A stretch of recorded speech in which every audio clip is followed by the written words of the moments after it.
Ovako, hteo bih da pitam, gde mogu najbliže tamo kod vas da kupim lanate? Lanate? Jest. A reci mi koga imate vi na teritoriji Beograda da bi pričala? Jel imate nekoge? Ne, nemamo. Došli bi mi da kupimo. Pa dobro, ne biste iz Makedonije došli do Beograda, vratno, ili dolazite poslovno pa onda zbog toga? Pa jeste, dolazimo poslovno, pa ona... Ne, zato što mi imamo svoje predstavništvo u Nišu, zato vas... Pa može, da, Niš nam je bliže, tako da mogli bi i tamo. Jel može? Jeste. Evo sad ću vam dati broj telefona od koleginice iz Niša, pa sa njom kontaktirajte, može? Važi, nema problema, ajde sad ću. Evo sam malo. Okej. Izvinite samo da pitam nešto. Pitajte, izvolite.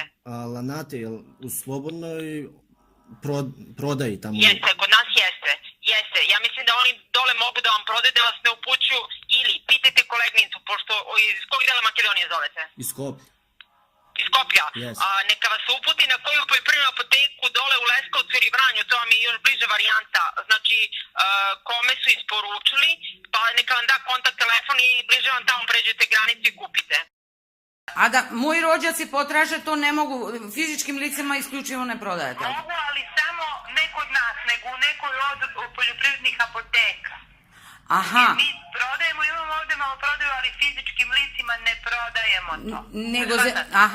Nego apotekama. Samo pravnim licima, pa pravna lica to prodaju fizičkim licima. Eto tako.